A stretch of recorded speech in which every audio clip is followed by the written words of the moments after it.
people are like, oh, I like this one. Oh, I like this one. Well, we've now half between them, and it's literally worse than just leaning into either or. Basically, Europe is fine. NA is a mix with a side of fries. My flipped everything. And then the whole company just like runs around going, tell them it's double Lear. We'll do best of sevens. We'll do whatever they want. I'm sorry.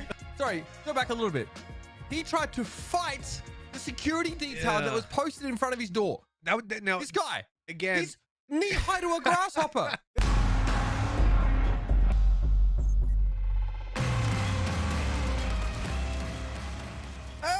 Oh my God, it's 2022. Welcome back, everybody, to the first show of Valoranting for the year, and literally nothing has fucking changed. Yeah. Nothing.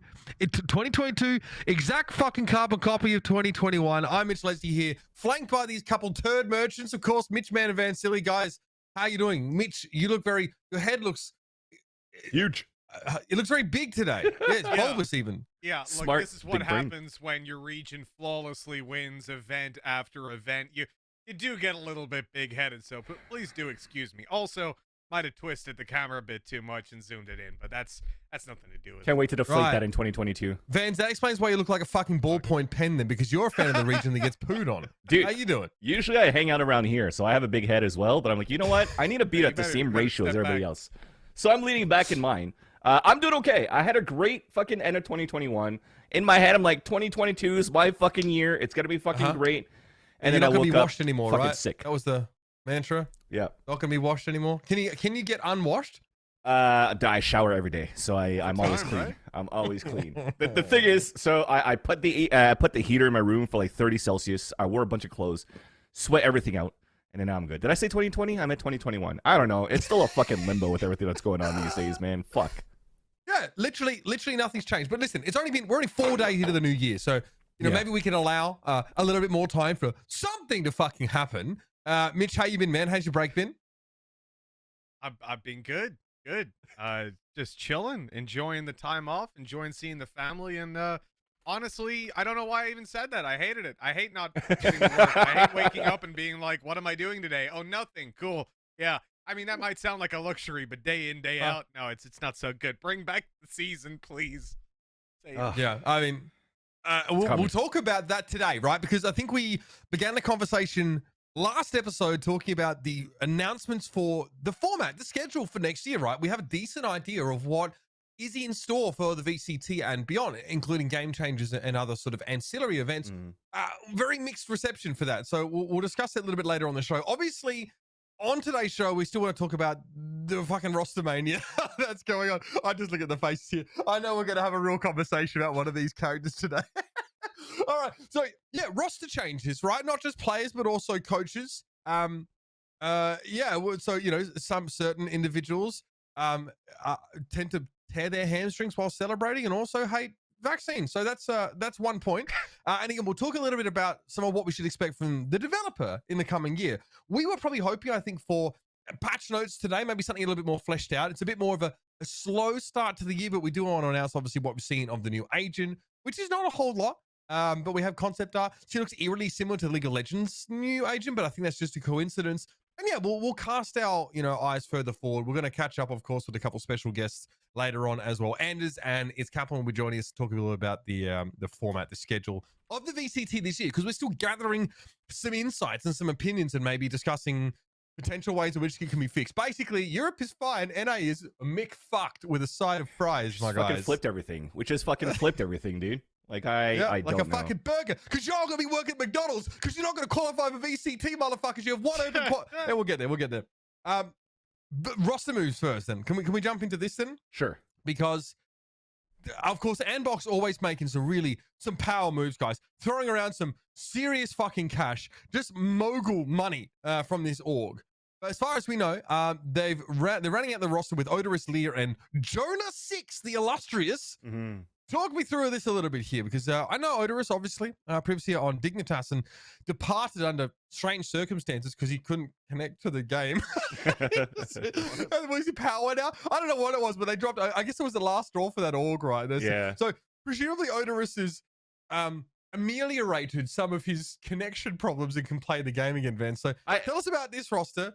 Who is the current Andbox roster? Fuck knows what these guys only are doing, two right guys. now. If I'm not mistaken, it's still Vice and fucking Anthony, Funny. right? Yeah. So now that you have these three, it's actually not so bad, because when they first came in with last iterations of like, okay, what we're gonna try to do with mod and everything too, I was like, okay, they're gonna be okay, but they're potentially not gonna really break the surface of like tier 1 yet. And I feel that maybe right now it's in the right direction. Because Oderus has had actually some very good stints, if I'm not mistaken, with KCP as well. And also, I had a short stint with version 1 until, unfortunately, he's been looking for a new home. So I think he's proven his point. I think he's going to do very well for the team. The only thing right now for me is if you consider Oderus, Lear, and Jonah, what have they been playing most recently all together? They've been playing pretty much similar roles, right? All Sovas, all Sentinels, maybe some smokes here and there. So my opinion right now is that you're going to be able to have Anthony Mummy stay as a Jet. He that wants to continue to play as a Jet could work out, and maybe he could turn it into the superstar Jet that Andbox kind of needs, and then everybody else could kind of flex into anything that requires for the team, because, like I said, they're actually good enough to be able to play multiple roles. So who's going to be the main Sova in his team right now? Jonah most likely is going to be going into potentially some smoke roles. Then it's going to come between like Lear and Vice to be going to play some Sova, and then Oderus could potentially go into a Sentinel. So I think in the end, you might still have a roster that is going to be comfortable in their main roles. You're not going to be really scrambling for anything of like multiple issues, or you might be able to have multiple different agent comps, right, on different maps. Okay, so I was being a little bit sarcastic about this because obviously Andbox they've experimented, with what? Didn't they have Huynh on this team at one point? Mada on this roster, right? So Andbox Mada, was yes. definitely Huynh was a ghost, yeah. This team was looking like they were knocking on the door of tier 1 for a bit, right? In sort of, if we go way back to the time where we started to see Xset, we started to see Luminosity really start to rise above their station a bit, right? But they didn't quite do this. So Andbox have, in my opinion, been sort of sitting on the edges of obscurity for some time, trying to find the solution, right? The right sort of pieces in their roster. Yeah. Do you think this this works out? Do you think this gets them what they wanted? In top tier 1, probably not yet, in my opinion. I feel that Andbox has dropped a lot in terms of what they could bring to the table ever since they lost ever since they lost Android and ever since they lost Ye, most specifically Ye, right? And you're looking at the results that Andbox has had since then, it hasn't been that great. So, like I said, it's still a step in the right direction because you don't necessarily have like all-star players right now, but it is a roster that could be formed into all-star players in the long run. It depends what Warden's going to bring into the table in terms of the coaching for the team and how this team is going to still on this roster? It should be. He should be. The Warden might have been listed as inactive as coaching staff on Andbox. Okay. I don't know if they were looking to make a change there as well. Okay. This is what I'm saying. It's such a fuckfest right now, excuse me, in tier 2 and a lot of teams like Andbox and the like that are sort of scrabbling to try and make these sort of changes. There is a roundup of like more minor news on VLR.gg, which that's pretty cool though. I mean, but if Warden's going to be inactive right now, that means Andbox is looking for coaching staff, which potentially now we still have a lot of coaches that are available in North America, like Anderzz, Mike's, and those guys could bring a lot to the table as well, and it could actually help out in terms of the strategies of this team. Just putting it out there to see if that could be an opportunity for them to look into. All right, let's talk EU for a moment here, because pAura has been acquired by BBL, obviously an all-Turkish roster. pAura is Turkish as well. What do you think about this one, Mitch, man? Yeah, I mean, I've been a huge fan of pAura for a long, long time. Myself and Tom have always complimented him on his ability to get in those back lines. And one of the important things, for a Nats-esque player, if not a little bit more flashy, a little bit more boisterous, this guy, when he comes over into this roster, the kind of confusing thing for me is that BBL have been the second best Turkish team for a long time, right? They've always pushed to make it to the top. They have a huge fan base as well. But Supermassive Blaze was the promised land, right? It was the 5 players from Turkey, the super team that was going to overthrow EU, and very much the Turkish version of Gambit from the whispers we'd been hearing. And they didn't really stand the test of time. We heard a lot of rumors that there were some issues behind the scenes, not just on the field, which is why we saw, I guess, BBL come in. I'm assuming this is one of the first offers that kind of weakened the foundations of the Supermassive Blaze team that was supposed to be so strong. BBL picking him up, though, leaves them with AIM, who was previously their Sentinel player. I think a player called iPot or something like that came in, and he played the Sentinel. They obviously didn't like that because they're switching it up immediately after one tournament, bringing in pAura, who is, I assume, going to continue the Sentinel role. It sort of leaves AIM floating around the outside like, hey, does he get to play his role? Does he not? They brought in a sub to allow him to shift over. I don't know if he liked it that much. Maybe they'll push pAura onto an uncomfortable role. There's a lot of unknowns there and how they're going to handle this sort of roster change. But as a player, I love pAura. I just want to see how he fits into BBL because we haven't got to see that much of this team for quite a while now. Yeah. And that Supermassive Blaze team was kind of accused of being a little passive, right?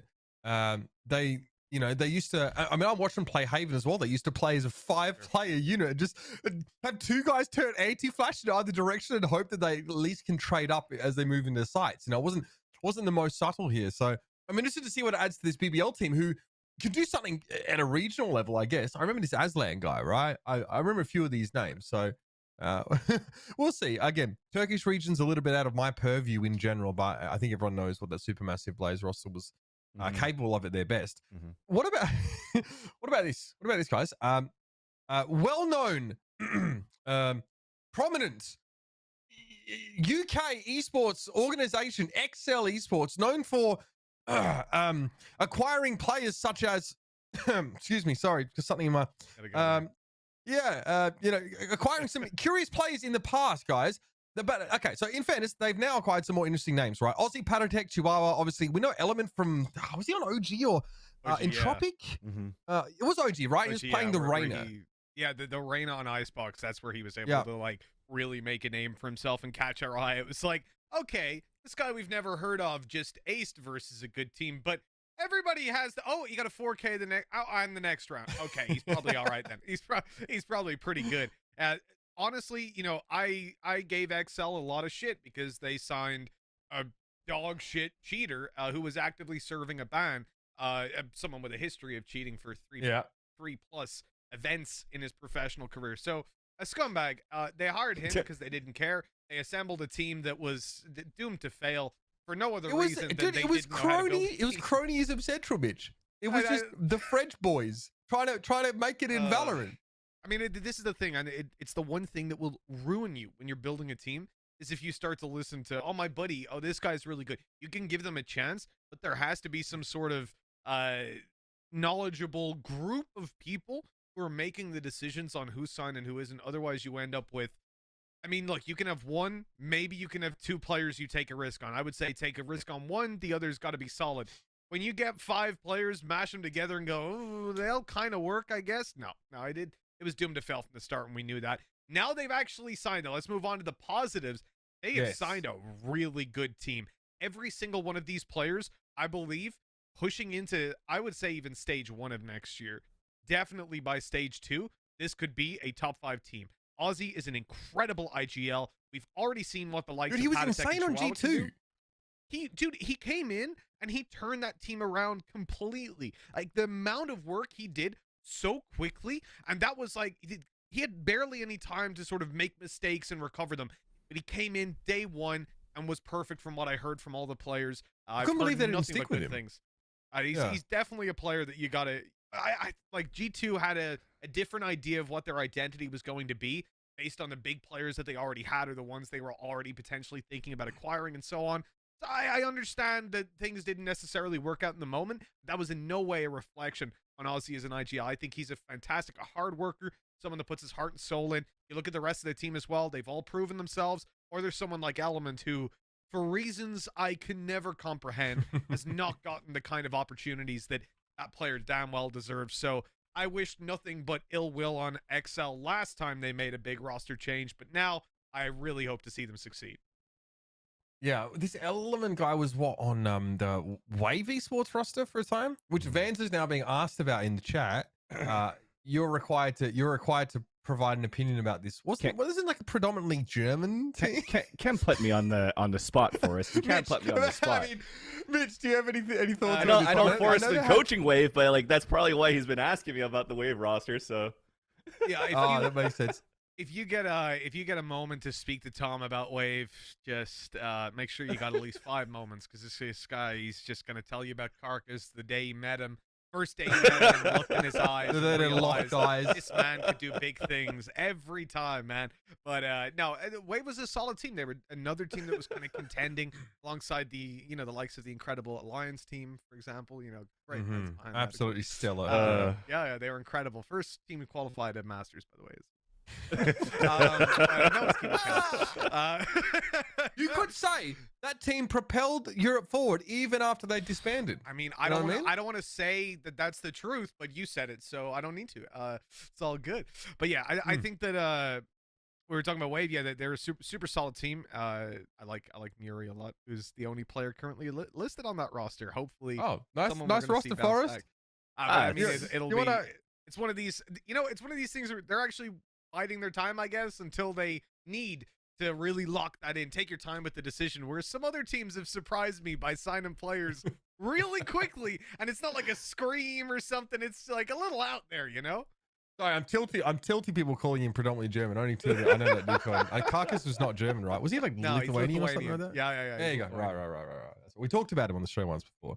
Yeah, might be. Like, if anything, Wave Esports are on that Scrimbucks moment, right, where VCT's around the corner. It seems like a lot of people in the chat, aside from the coach himself, was talking about Roxy and asking how Roxy's in Wave and how that's going to pan out. So I'm looking forward to see how this is going to pan out. Maybe it's going to be, the first time in 2022 that Waze is going to qualify for a Masters, So who knows? So this team, before these changes were made, David P, by the way, what happened to our Lord and Savior? The only guy on this roster right now is fucking Mo40. Yeah. Who's great, by the way. I mean, it's a shame that he didn't sort of keep going with Fnatic, but I knew they had to make changes. But so this is going to be a great team, but yeah, what happened to David P? Hello? Dude, I'm sad for David P because at the... Shut up. Fucking shut up. Listen.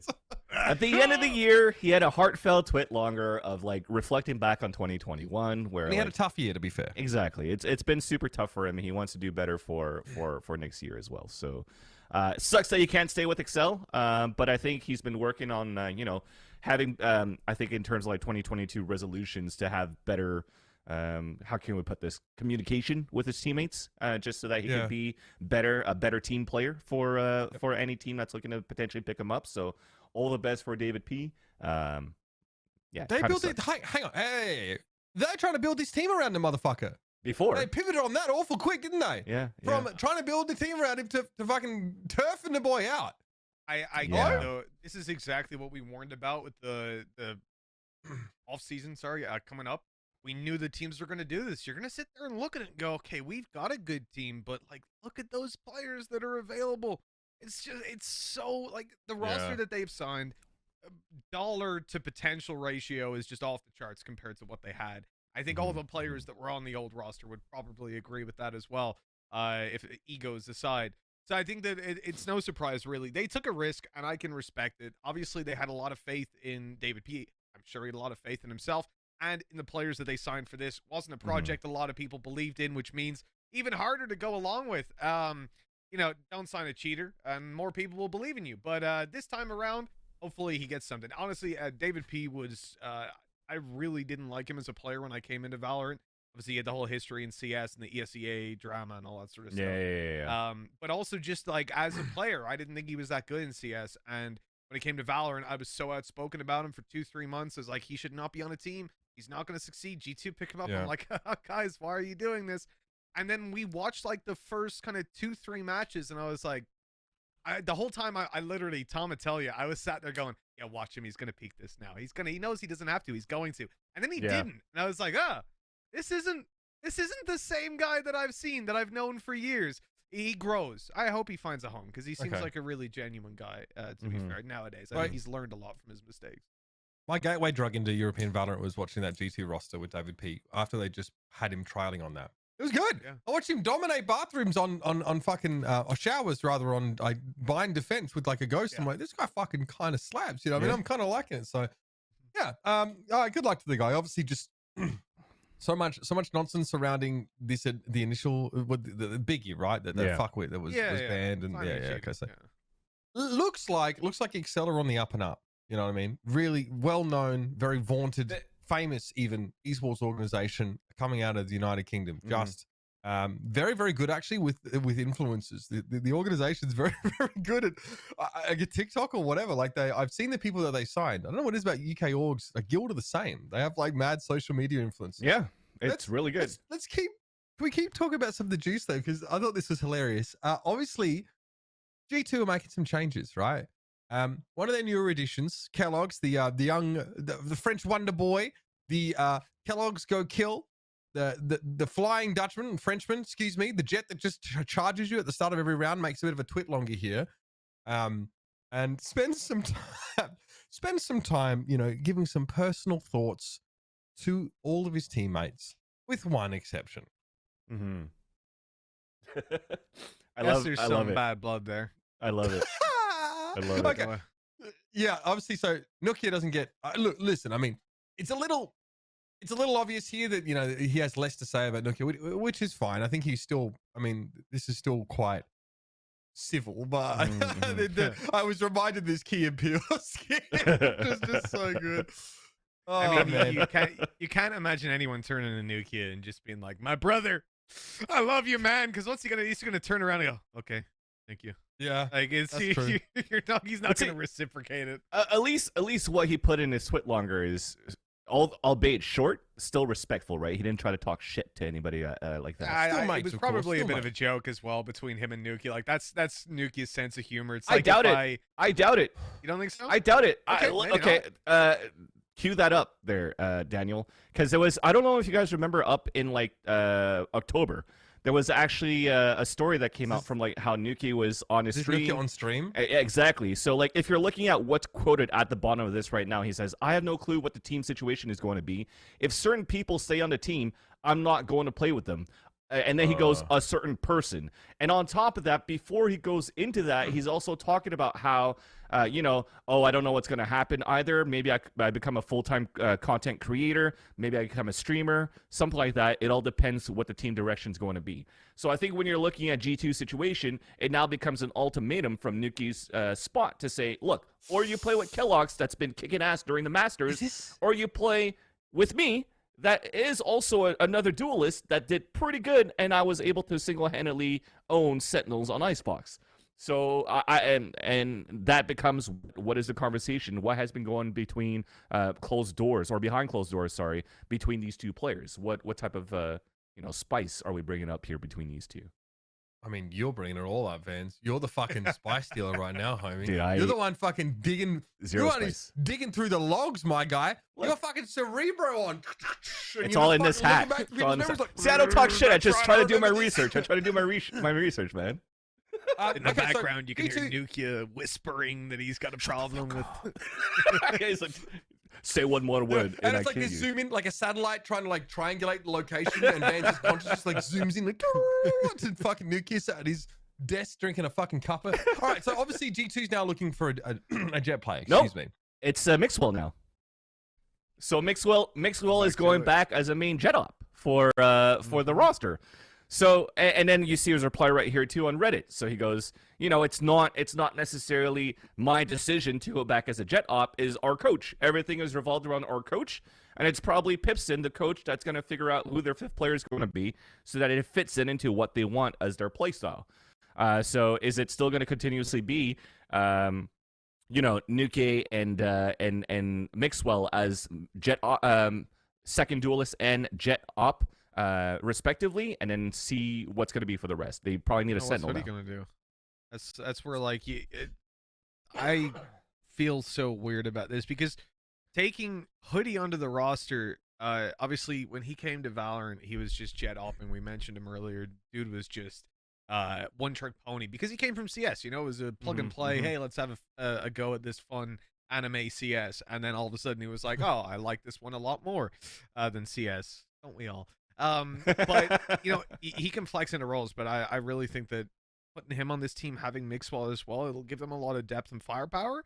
And sure, they've got and Meddo is spectacular, by the way. Really happy to see him find a team. Another player I was gutted to see cut from a roster, but the fact that we've seen Keloqz removed also, it breaks my heart. I can't criticize it if it's from a perspective, and genuinely doesn't reflect on Keloqz. It doesn't necessarily doesn't reflect on Keloqz. Doesn't necessarily reflect on Nukio, because sometimes people just don't get on. You know, you see the energy of Keloqz. He's like that super excited one, and Nukia's just deadpan. He's gone. It's like the Nats level of emotion. Sometimes it works, sometimes it doesn't. It doesn't here. It sucks. I really think Keloqz is going to maintain a kind of. If he's not on a top 5 team coming out of stage 1, I'd be he's going to find a surprised. team easily. So easily.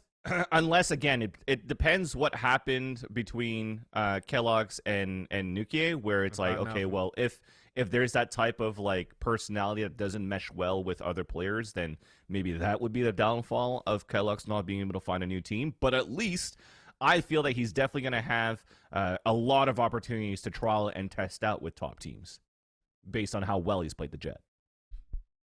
Yeah, I think we have a chance that everyone has good things to say about him as well. For the most part, bar Nukia, obviously.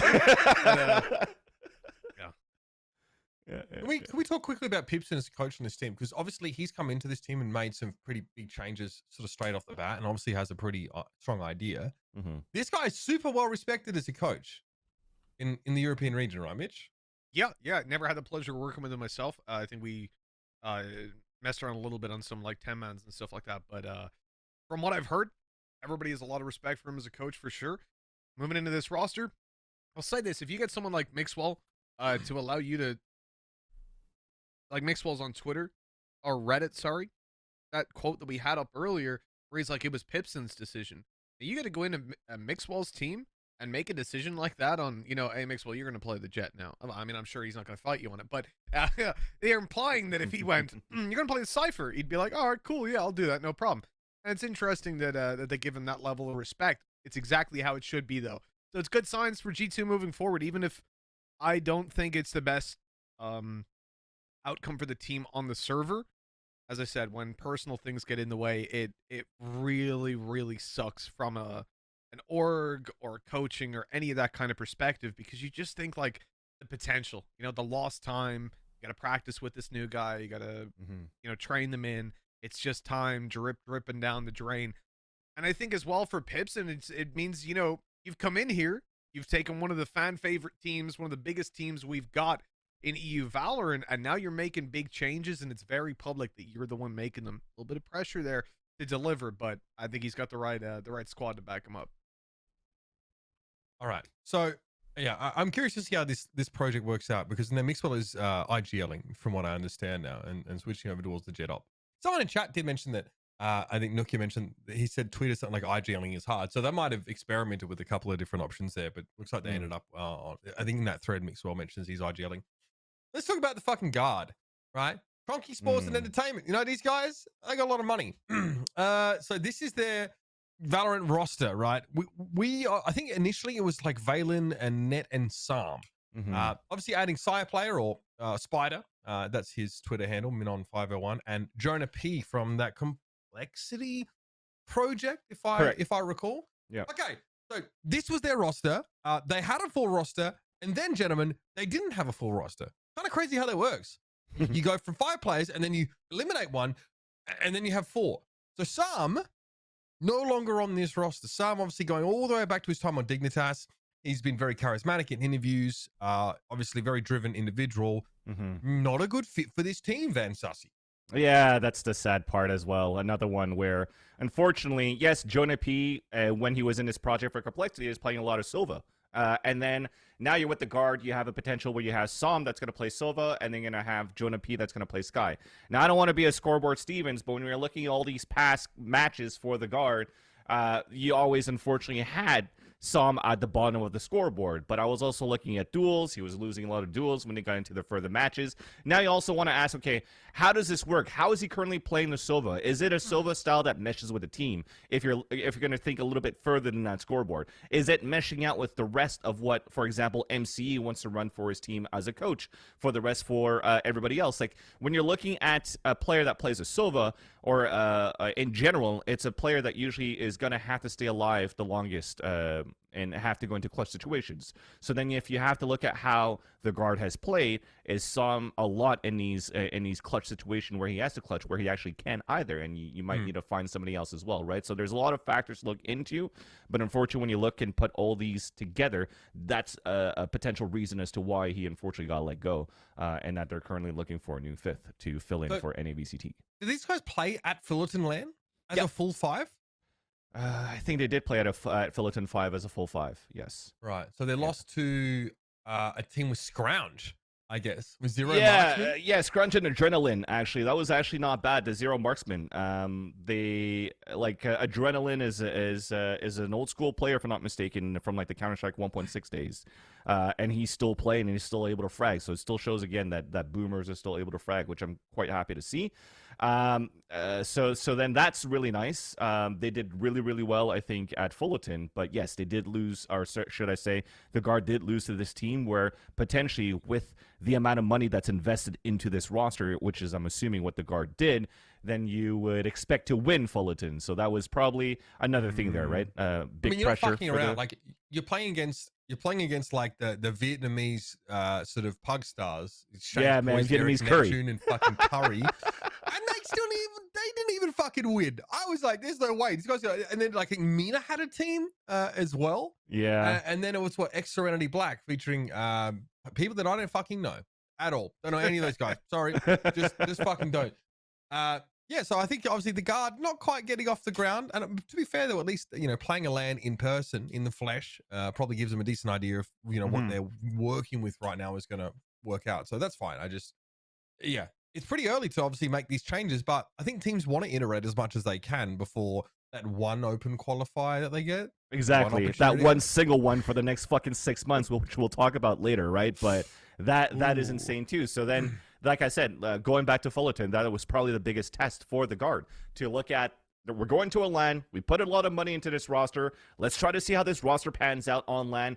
Technically, anything less than maybe top 3, top 2 with the roster that we have is potentially unacceptable, and that probably is what happens. So you have to look at how you want to fix things right away, because you only have one shot, one opportunity. Right? Like, I'm not going to start rapping the song, but like, if you don't make it with this roster, then you're going to have to wait another fucking 6 months. I mean, yeah, some went -22 in their last series they played over the course. Look at every single series too. Like I said, I don't want to be a scoreboard Steven, right? But it was pretty low, unfortunately, on each. Not quite turning up to LAN. All right, let's talk about Giants Gaming, because we've been discussing the Davidp situation. Obviously, he's been dropped from this team, as well as Ambi. So they are, or rather, excuse me, they're not going to be part of this new project. So Fitinho, who apparently doesn't have a Twitter handle, I guess, is who this team's going to be built around. Obviously, he was on this team for quite some time, and now we see who is going to be joining him. I only know Russ. That's the only player of these that I'm familiar with. So 2 Czech players and another Spaniard on this team, Mitch. What's the goss on this new look for Giants Gaming? Yeah, I couldn't tell you. I think I've seen Monster and Jesse, probably some open quals or something like that. Like, if I really rack my brain, it could be back in beta. But aside from vague familiarity, these aren't players that I know intimately. So it's, I mean, it's no surprise Davidp and continuing on the roster as well. I thought that was a bit of a weird thing to include. Yeah. But I'm not sure what this really holds. Again, if you look at where Giants were at a certain point, it looked like they were a team that could compete for the crown in EU, at least kind of push into the top 10 pretty reasonably, maybe even further. But I don't know how much faith I have in them nowadays. It looks like Giants are still very much trying to find their identity, and I don't feel like this will be the last version of the roster unless these guys really come out and surprise us. This was I'm sorry. This was a team at recently the Rebel home ground, right? Back in November it was. Yeah. They're winning best of 1 series against like some good teams. They beat Fun Plus Phoenix, Fnatic, Fubalist. They beat them in a best of 3, and they beat 10 Star in a fucking best of 3 as well. This team was like legitimately really fucking good as far as Europe is concerned. It's only one event, right? And then they've turfed it. They've completely turfed this team. Obviously, because 2 players got fucking poached to G2. Yeah, well, that's the problem, right? Checkbooks come out, and that's what happened to Heretics. What happens to Giants now? That's just the story of EU Valorant. But I do think that Rebel Homeground as we've discussed before, it's a puggy tournament. Not even that. Teams are playing just fucking crazy ahead of main VCT, and just in general, they want to keep things hidden, which is my least favorite phrase ever. But we had it confirmed by some players in the sense that they were just running around having some fun, trying to have a laugh. And I think that a victory over some of those teams doesn't mean that much. That said, 10-star in particular, that was a really, really good series. I have a lot of faith in the 10-star, both female and main roster are both amazingly well put together. And we've talked about that last year on the show, how their scouting is just incredible. They are able to consistently put together these these full Brits, right? This 10-star team. Yeah, there's no cheating, right? There's no like, oh yeah, we'll get CNET and it'll be a good team, and no shit, it's going to be a good team. But no, they've come in and picked mostly unknown players. Now these are guys that, when we were scouting around, their names came up. There's certainly a bunch of players who have a good reputation behind them, but not someone you would look at and go, oh, they can contest top level teams. And then we got to see them play, and it was clear. Myself and Tom were saying it from literally like round 3. You could feel that it was a good team. When you're watching good Valorant, when you're watching shit Valorant, and they were playing some damn good Valorant, as were the Vodafone Giants guys. So kind of a big surprise to me that they end up falling apart. But of course, with Ambi, Hoody, and all the others going their separate ways, well, there's not much left to hold on to. Yeah, interesting moves here for that Giants team. We'll see where they turn up. Again, a lot of froth in tier 2 at the moment. Fair enough, I guess. Okay, we got some spicy news at the end of this segment. But first of all, did we talk about Zacharee leaving FaZe, fans? Have we discussed that at all? I think we did, right? Yeah, I think we excuse me. I think we touched upon it before too. Yeah, but now it's Zacharee gone. I think it's the same similar situation for FaZe with what is going on here with Giants, right? They're going to try to build around one person, and that's going to be around Baby Bay. And it kind of feels like everybody at FaZe kind of had like their last dance in the last qualifier that they tried to play for, and all these rumors of players going here and there will probably form up in the next 2 weeks once it's going to be finalized. Probably, the rumors of Corey going to TSM. Zacharee not sure yet. Raucus, what's going to happen after this? Is he going to join a new team now? Because remember, Raucus, when he actually started coaching for Sentinels, he also said, I actually still want to compete. But while we have this break between the last Masters until now, or Champions until the next qualifiers, then there's not really much going on. He wants to stay on point on top of his things. So is he going to be able to find a team as well for FaZe, right? So that's the biggest question mark for this roster right now. The biggest question mark is where can Zacharee join? I'm not sure where that's going to be headed towards yet. I feel like he was a real role player on this FaZe team when they needed someone to step into the initiator role a little bit more, or pick up pick up a couple of different roles. He was sort of the one to do that, right? Like picking up the Astra in the way that he did. Because prior, well, Jesus, what was it? It was fucking Marv was playing smokes on this team. And then Baby J came in and did a little bit of that, but was more focusing on the Sentinels role. So we saw Zacharee actually take a full switch, and he played Sky, I think, when it had to be played as well. Obviously, this example isn't valid because Corey's on it, but yeah, FaZe obviously pretty much scattered to the 4 wins now. Building around Baby Bay is, fair enough. I think he's a really unique player with a lot of charisma. The question for him will always be just how long can he keep going in his career? And in Raucus's case, you have to be a little bit careful, because if you don't fully commit to Sentinels and you want to try and sort of, still find a pro team, you might get caught in no man's land. You might get caught with no team and no team to coach if, that's only a temporary sort of thing. I saw in his Instagram story today that he's leaving Los Angeles. So he was, as far I knew exactly, he took an Instagram story from his window. I knew exactly where he was because it's up near where I used to live. So why, you're gonna start doxing people, including yourself? Be careful, bro. He doxed himself. He doxed himself. No, I mean a lot of like the Overwatch players who live in LA, and we all lived up in the Valley, so I knew where he was starting from. He's moving, so not sure where that would be. He's a New York native, I think. So I don't know if he's going back home, or I don't think maybe he moved to Austin. But Sentinels, are they all together right now in Texas? They should be.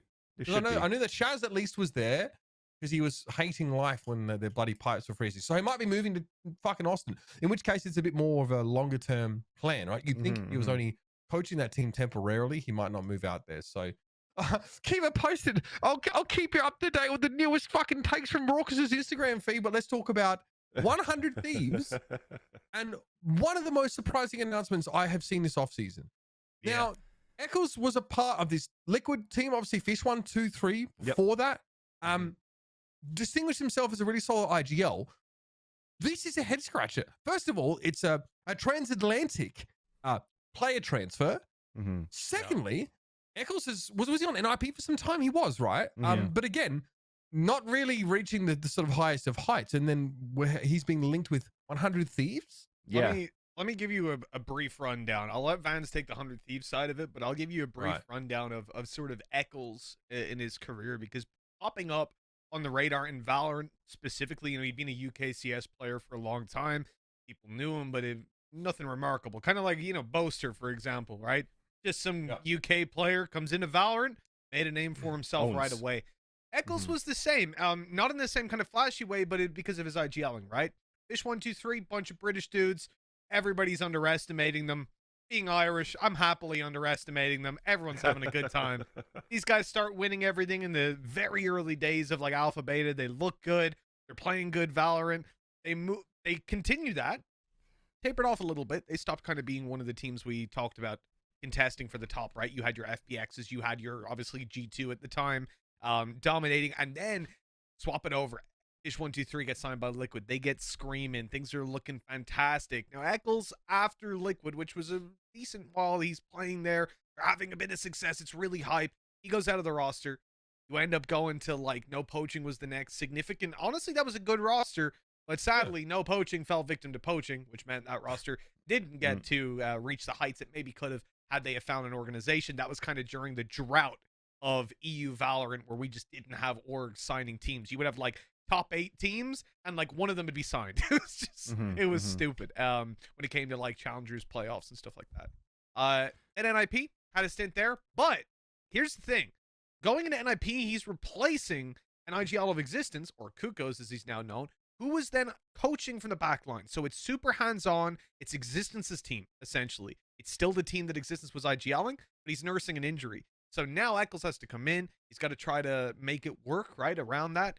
And things don't necessarily look, in any way good. I'll give him a lot of slack for that. The last thing that I expected coming into this year was for a transatlantic signing, EU to NA. When I heard 100 Thieves were considering that, I was like, oh shit, it's gonna be big money, like a huge name. It was Keloqz. That really surprises me. Now, we've had him on VCT broadcasts. He's been a guest analyst. He knows the game. Obviously, he's an incredible IGL, very capable player. Brand value doesn't really reach. Success, like track history, I don't think reaches the level that warrants that kind of transatlantic signing. This is huge for Keloqz to get that opportunity. And my curiosity, Vans, is how it's going to work with 100 Thieves. Yeah. And I think that's what it is. I think when you're looking at Keloqz from Fish 1, 2, 3 to being into NIP to also having that stint in Liquid, once they got picked up by as Fish 1, 2, 3 and got dropped, then he has tenure at least. And we mentioned it in the show in the past too, is that if 100 Thieves are currently looking for an IGL, then you kind of need someone with that tenure so that they could actually guide high profiles and potentially players with high ego. It's not wrong to have an ego. I think it's totally fine because I have an ego. Everybody has an ego right now, which is why we're in front of a camera too. But I feel that... Oh, that's why. I thought it was just because I wanted fucking money. Oh, yeah, maybe that too. With ego comes money. I don't know. and that's how he got signed to 100 Thieves. No, just kidding. So, like, you need somebody with that sense of direction that understands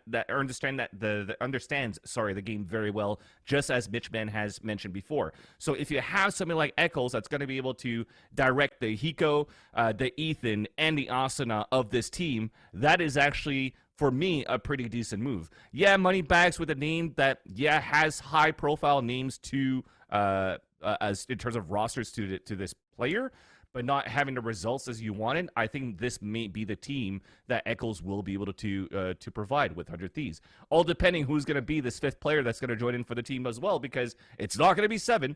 I don't know who's going to be joining this team. Everybody's talking about 100 Thieves Tarek, but I doubt that's going to happen as well, Chad. This is just a rumor, this Keloqz thing, right? How substantial is this? As far as I understand, like I've heard this for the last like 2 weeks, and I've heard it consistently from a number of different people. So from what I understand, it is a thing. It is again, I'm okay with that move, because if you want to look at any other freelance or free agent IGLs in North America, you don't have anybody that was able to put the numbers for like events or results such as Ethan or Hiko did, or even Asuna, right? They won first strike, but even with their tenure in CSGO, they've played for high-profile teams and had good histories in CSGO. So you need somebody that's going to be able to have history in the past to be able to guide these players, and not somebody like that just started into Valorant that's an up-and-comer that's going to be coming in as an IGL. You need a veteran to guide these veterans. So you need a okay. Does NA have a drought of IGLs, fans? Is that the problem? We've discussed this before, and like it's been sort of asserted that no one wants to step up in this region and do this work. I mean, fucking who was it? JC starting? It was like, I mean, I don't want to single him out because everyone fucking does this in the name. It was like, yeah, I don't really want to call, I don't really want to smoke, I don't really want to play Sentinels. Actually, you know what I mean? Like this sort of mentality about wanting to really show off what they're made of on like a duelist role or something similar. Yeah, no, I believe that there is a drought. I think, as Anderzz has mentioned in the chat, is just in general there's a drought of IGLs. But even if you look at some IGLs that would say, fuck it, I'm doing it and have done a good job. So let's look at Oderus, JC Stani, Vanity, or anybody else, right? That's currently doing a pretty decent job or have done a decent job in Valorant as an IGL. Is it still going to be enough to be able to have consideration to sign into 100 Thieves to IGL those other three players in that roster? This is what I'm trying to get to. So maybe there's not a drought in terms of IGL that's currently available to join 100 Thieves, but that fits the 100 Thieves mentality or the drive that they want. That's where they had to look overseas to potentially pick up Eccles. Okay. I just think it is obviously a real shock, a surprise. Yeah, I'm cool with it. I'm fucking down. I mean, Europe. I mean, NA's a minor region from this point. Should try and import players from these more successful. We've seen that before. We've seen that in Counter-Strike. I mean, we're back. Right. We're back at it again. We're back fucking at it again. No more fucking teasing. Let's talk about some of the more bizarre news of the week. So, Crew obviously made some big waves at Champions, felling some top teams. This guy, Cue Ball over here, was their coach. I say was because he moved on obviously after that one. Loud, a huge organization in Brazilian Valorant, announced the inception of a very ambitious project, right? To sort of create, a powerhouse team from that region, right? I think Sassy and Sadak also announced to that team. Yes, the Loud, right, yeah. So, Sassy and Sadak, yeah. Yeah, right. So, and they're bringing Onur on board here, who obviously, now this is Spanish-speaking guy. I guess Portuguese roster, obviously it wasn't an issue. They partnered with Onur under interesting conditions. Obviously, the Loud tweet. I don't think Loud even tweeted publicly about it, but anyway. No Loud tweets came out. Yeah, Onur basically was steadfast in his fucking hell, Christ on the bike. Onur steadfast on his belief. His beliefs that he's entitled more freedom than the rest of us. So he's telling us he's going to be deported from Brazil for not having the updated vaccination schedule. I'm not sure what that means. I'm not sure. Can you be deported for that? Like, does he have any vaccination? I think that's how it's running in Brazil right now. It's like you have to be vaccinated and have your passports. Yeah. So if I'm not mistaken, I think he's vaccinated, but he doesn't have the passport.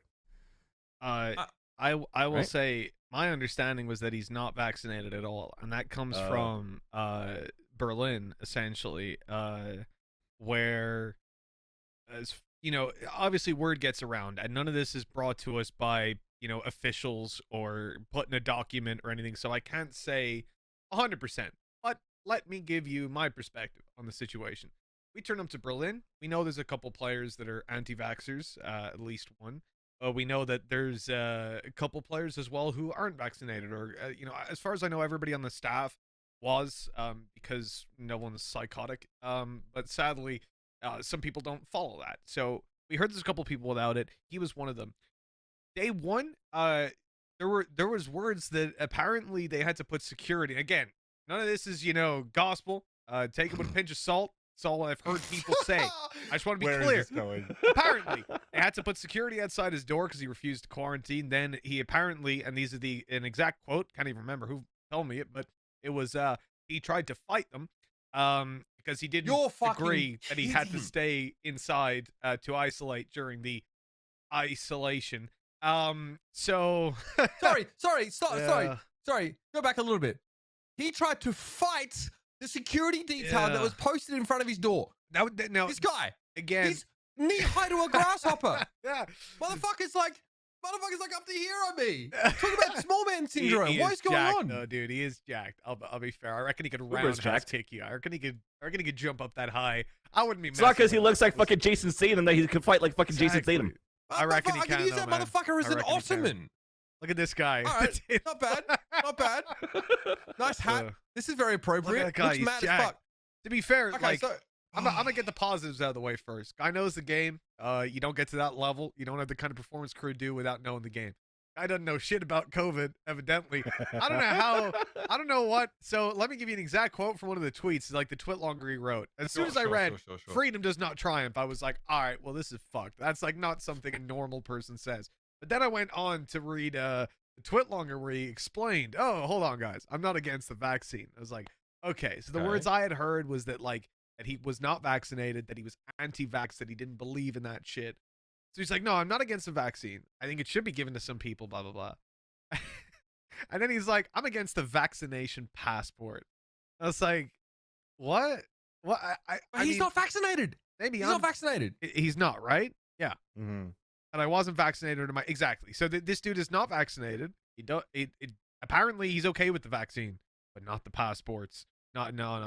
I'm sure the man has a conventional passport that has, all of that data on it, but not the vaccine passports. So that's some sort of veil that he's hiding under. I'm assuming that somebody close to him messaged him and went, "You look like a fucking idiot. You won't work anymore if you continue that," and he changed it. Or he has genuinely deluded himself to believe that the piece of paper and a little bit of data they'll take in him is the real problem, even though the vaccine's completely So fine. it's What a weird man. What a weird It's the man. fact that he's being tracked. I reckon it's because he's wanted in multiple countries for walking underneath the bumper of cars, lifting them up so people can take the tires off, and then just fucking walking out Could from be. under them. I saw him do that a few times in Berlin, so now it's all starting to add up. That's probably just an I anti-vax saw him thing steal anyways. some acorns from these chipmunks. I mean, they towered over him, but he still fucking got in there and just broke the chipmunk's neck and fucked off. He With can him. roundhouse kick, man. I told you. I'm not So, surprised. so he's okay with vaccinations just as long as it's not on He's him, not, which is no, why he's not vaccinated. He's not okay with it. He's a fucking idiot. This guy, Okay. he is literally sacrificing his job. I remember at the start of COVID. Now, maybe I'm on the other end of it. I've got asthma, and we traveled for the Ignition events, right? Some of them said, like, we tried to convince everybody, please, can we do this from home? We'll take a pay cut and whatever. We just don't want to have to travel during this. And some of them wanted studio. That was fine. They got their stuff with sponsors and whatever. But we traveled during it and took risks in that sense, taking the virus very seriously.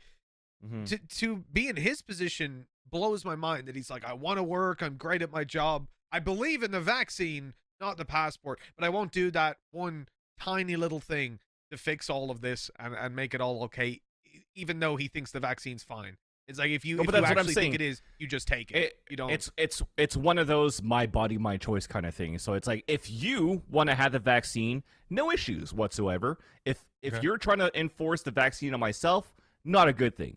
Which is why, like, the vaccine passport for myself as owner is that if I'm forced to show my passport to go to the movies, to go to the restaurant, and then they realize that I'm not vaxxed, then technically I can't go in. So I don't have that freedom to go where I want to go because I'm not vaccinated. And then I think it becomes that, right?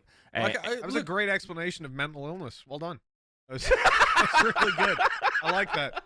Listen, Look, you know what? I'm explaining. I guess I'm able to fucking translate everything. I think his logic. Look, I think his logic is flawed because he's just not considering anybody else, right? Like, the reason why it's not. That's it. You look healthy, right? He looks like he keeps in shape. You know what I mean? He runs on the healthier than hamster me. wheel. All that sort of stuff. That's all well and good, but it's about other people. It's about protecting other. Exactly. This is a discussion. But People don't credit get to the guy because he really did. He cleaves to his beliefs, in that he's allowing himself. Who the fuck gets deported? I understand if you get deported from some countries. Who the fuck gets deported from Brazil? How much do you have to fuck up for that to happen?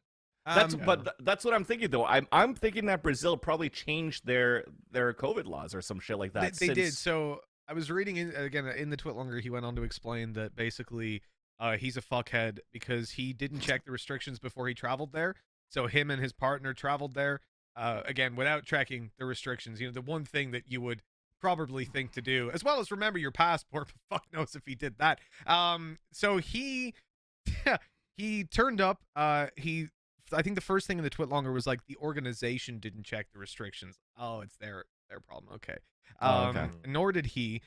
Brazil had changed the restrictions, so you had to be vaccinated to get into the country. He arrived, and they were like, no, which means technically, obviously, you're refused entry at the border. Therefore, you will be deported and sent back home. They then lost the suitcase as well, which was pretty fucking funny. But yeah, it was a really dumb situation brought on by his lack of information around travel regulations, which is something that you should be checking yourself. If you're traveling, when I'm traveling and Riot tells me, hey, do this, I still go and Google it to make sure that they know what's going on. Just in case someone slips up, I don't want to end up getting fucking deported from Germany because of that. Sorry, can I ask something? But yeah. If this guy's not vaccinated, right, which is what we assume, why the fuck do I see him unmasked jumping around with his players on the stage in that's a good question, isn't it? Berlin? Yeah. Why is he? I mean, well, I'll tell you why. Because he had gone through isolation at that point. I believe, you know, and because they're doing regular testing every single day, right? That then allows him to be in proximity because that day he's being cleared and right. he was, So he's still bubbled, but even though he's not unvaxxed, he's still technically bubbled with them because of that. Exactly. Okay. So it's viewed that his vaccination isn't a risk at that point, or his lack of No, vaccination. no, you've just rub done him. that. Rub him as well. Okay, listen, we know the guy knows the game. Obviously, we're not attacking his credibility as a coach. He's made very Apparently, he's interesting really rude decisions. to people as well. Yes. I think he slapped someone's hand away from him and shit. Like he seems like a little bit of a dickhead in general, and he's clearly a bit moronic with the whole vaccine thing. So yeah, obviously. Definitely, he has opinions that I personally don't agree with, but at least he's following through with it. At least he's not trying to fight the entirety of Brazil as they're trying to deport him. So looks like we've seen an improvement. I can just see this guy swinging as they fucking load him into the cargo of the plane. And when you arrive there, you'll have to isolate. What? All right, so not a great idea right now. Obviously, you know, if you want to be working with people on a larger scale, it doesn't make a lot of sense to cleave so strongly to these beliefs. And if those beliefs are more important than his employment prospects, right?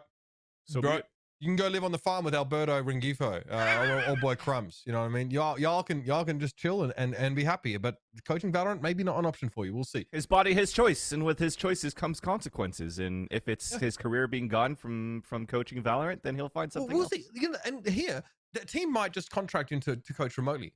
I mean, that works. Possibly. You know, that could if work. they have any aspirations of playing a LAN in Brazil or anywhere, then obviously that's not an option for him. So, you know, he's definitely putting a limitation on his career prospects. I mean, I don't know. Yeah. It's just it's a. You gonna ask what, Mitchman? So he cracked me up so much. He got asked in, I can't remember if it was on Twitter or it must have been Twitter. Yeah. Someone asked him, what if, you know, you get signed to a team, you play with them, you qualify to Champions or a Masters event, and the country that it's in requires you to be vaccinated? And he was like, I will send someone else from the staff team. I was like, well, yeah, you go fuck yourself. You come to my team and tell me that. Yo, Champs, would you just get like a little jab in the vaccine that you have no problem with? Can you just make this exception for this like $1 million event? No. Freedom triumphs today. Like, what a fucking idiot, man. Suddenly he's European. There is definitely look, guys, there is definitely a part of me that respects someone that you know, that stays true to their beliefs, even if their beliefs are kind of weird. So fair enough. I'm just curious to see how it evolves. And, you know, I wonder at what point Onur realizes that maybe, you know, this compromise might be worth making in order to guarantee his career prospects don't go down the gurgler. But that's on him. That really is. That's fine. let's move on a little bit here now. I think we've covered that.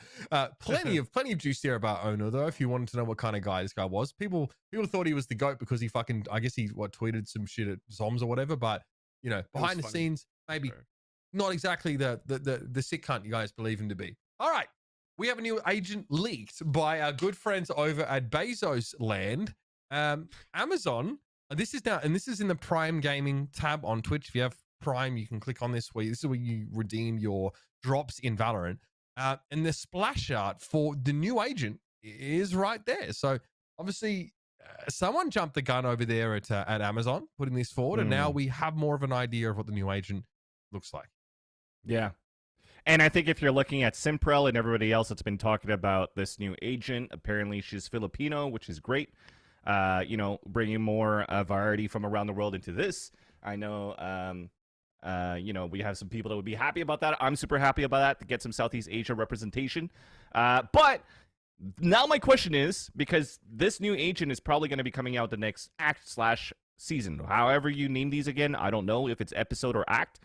But that means that if it's been 2 or 3 weeks, starting off with VCTs at the end of the month, technically it's been 2 weeks, right? Maps are a month, and then agents are 2 weeks, if not mistaken. Are we going to be allowed to play Chamber and this new agent during the VCT quals? Yeah, for that one open qualifier, both agents are going to be in How there. insane So would that basically, be? How get insane fucked. would that be? Yeah. There's no way. I don't think this Probably new not. agent would be Probably in the not. open qualifier. There's no way. Right? Probably not. Yeah, I think they can make exceptions for it. I remember that was one of the criticisms I had back a while back, where they have these steadfast rules of 2 weeks, 1 month, so on, whatever it is.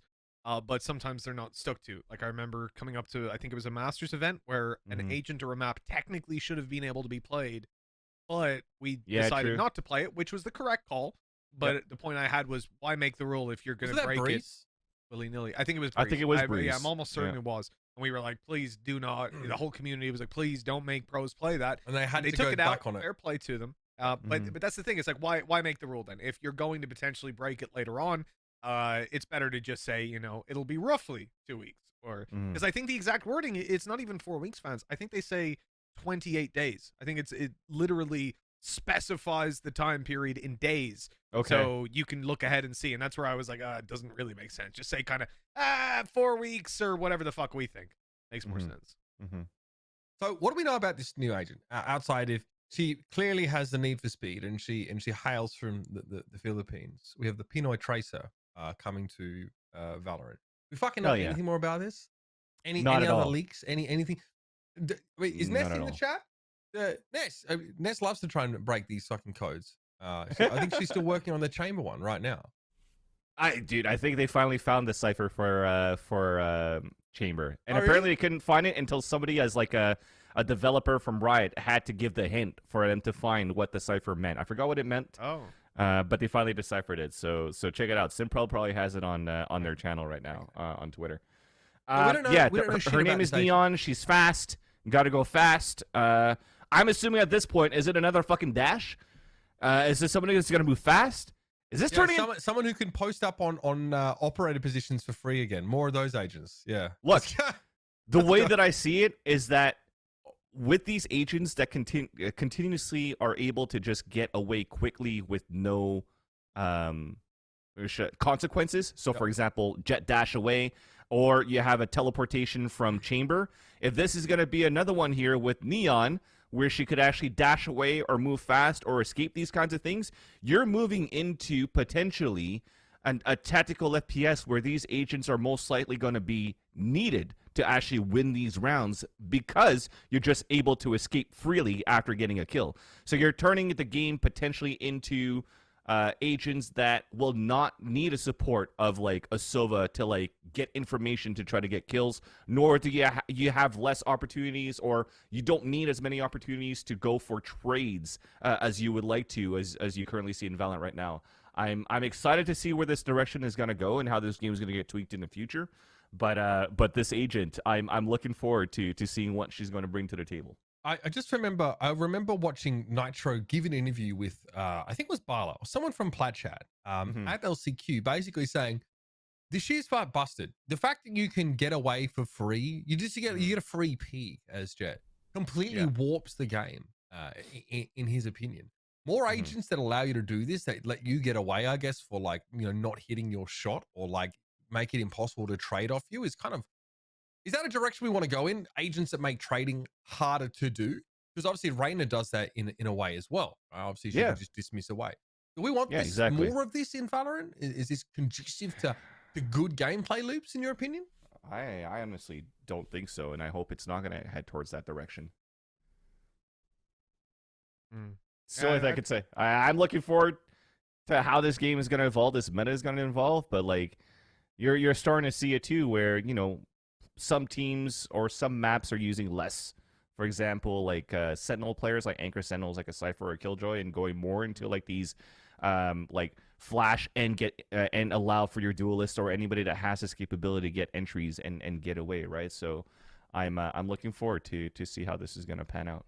I like the idea that someday we'll see like 10 different agents on the field, or like maybe just a rotation of like 8 or something. There might be always a jet or something like that, but a different smoker or something like that. And maybe honestly, I think even if it's not the official mode, even if it's customs later on, having the ability when we have like 20 smokers and 100 duelists or whatever, to be like, okay, if I pick jet, you can't pick jet. And then, but you're going to need a few more jets in the game, and I don't know if we want that as well. I think that'll be good. Yeah.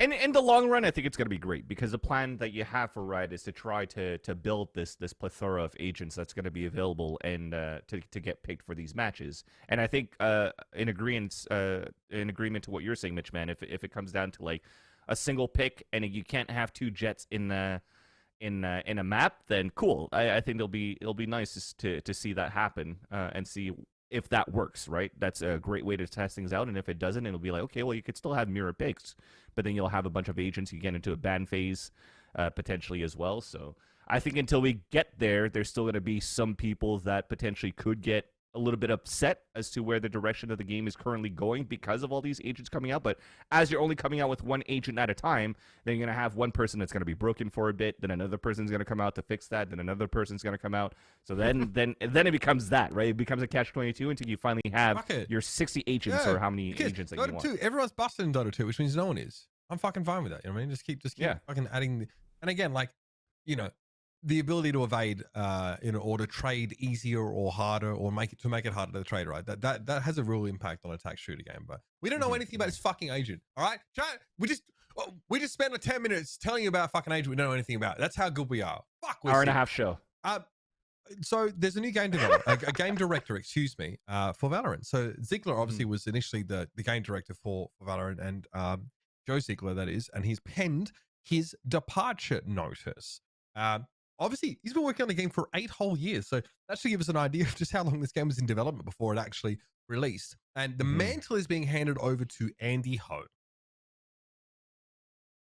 Yeah, cool. I honestly, I'm not too sure where Joe is heading towards, and what Andy is going to bring to this, but change of direction, change of. Ziegler's going to Overwatch 2, guys. I mean, there's already a character with the same last name. Don't be doing that now. That would be greatest anime betrayals. Just how NA has to poach EU players to be relevant. Maybe to make a good attack shooter, you just need to poach them from. Well, I mean, fuck, it's not even gonna be a attack shooter anyway. You just need to poach from Riot. I'm just saying. You know what I mean? If they're doing it right, they could call their game no poach. Wouldn't fucking protect them. Didn't protect Eccles' team, did it? I'm just saying.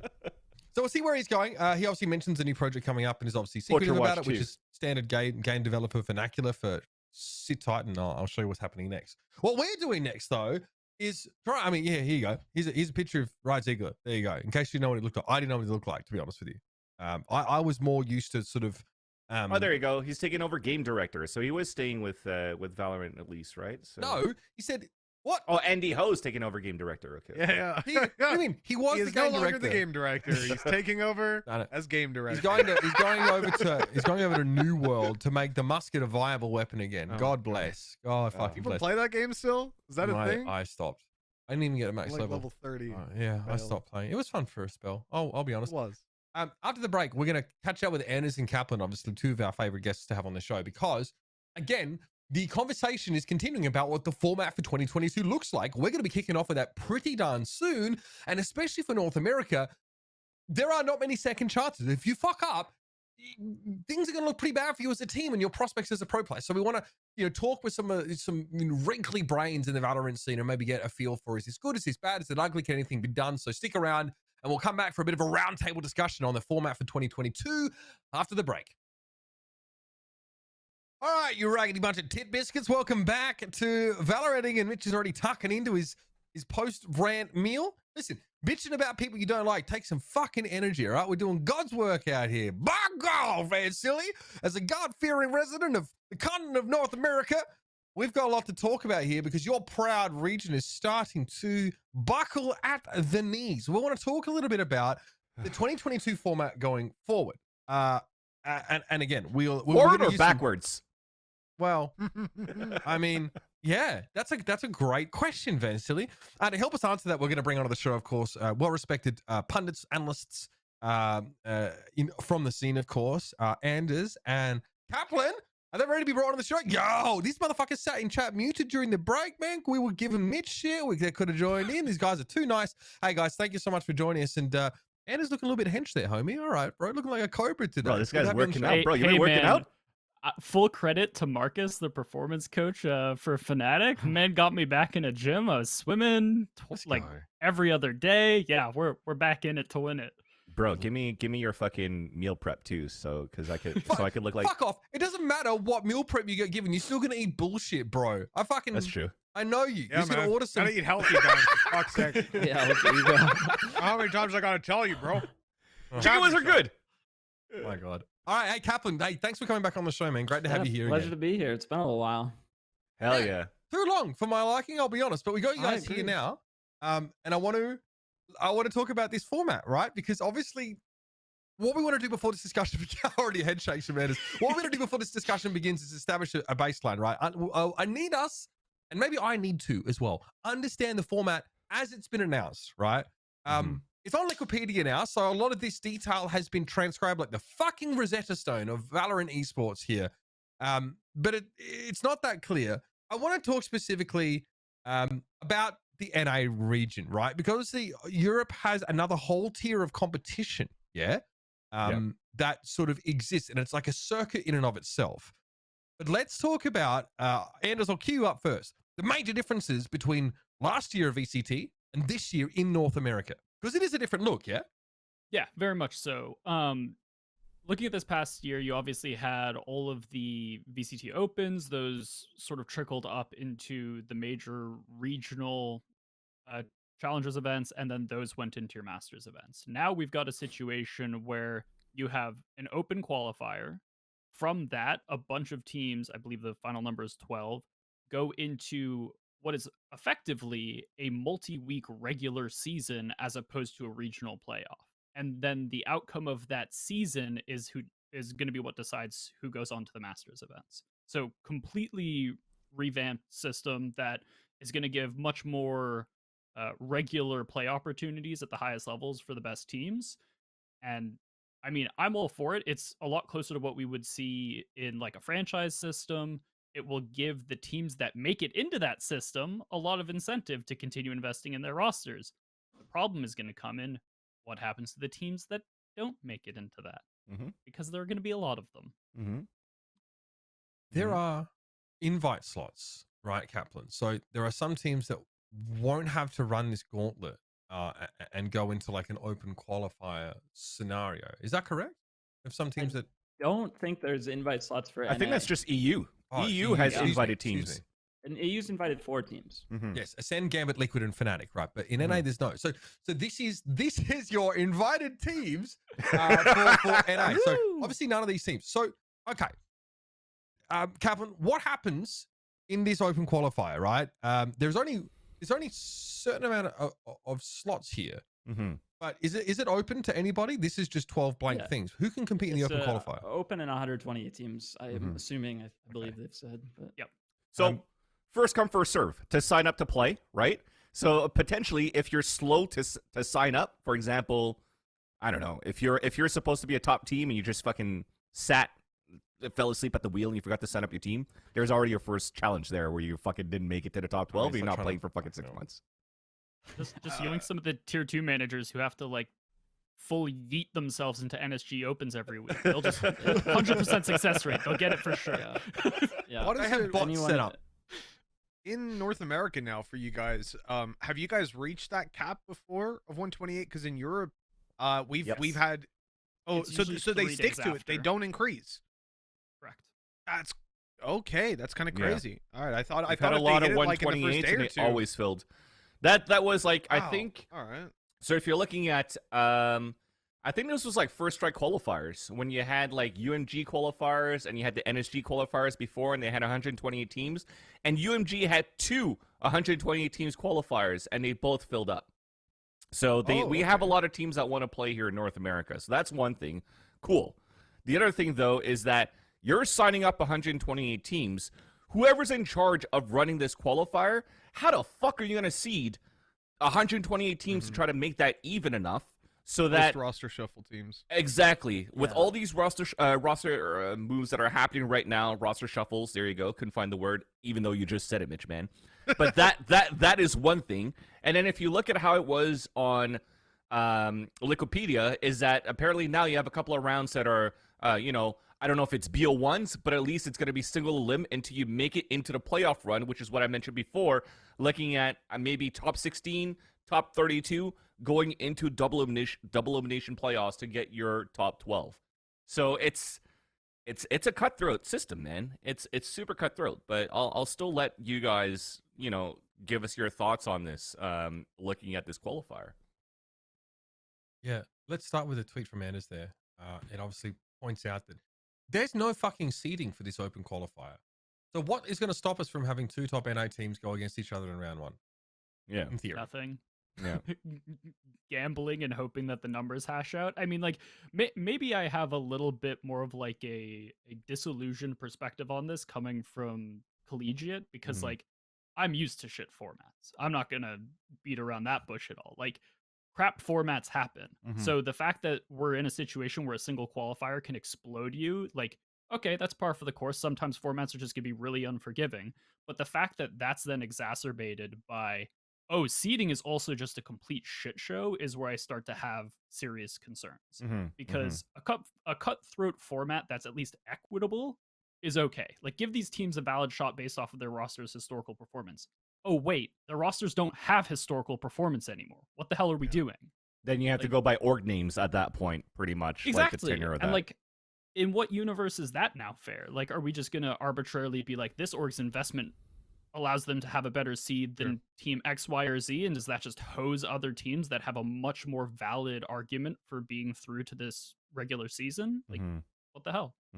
I think one problem is that, if you weigh last year's VCT performance, you're weighing teams where the roster is probably heavily changed going into this new year. But there is a Knights 30K tournament that's like, I think the, final 16 team part of the tournament is like 3 or 4 days before the open qualifier.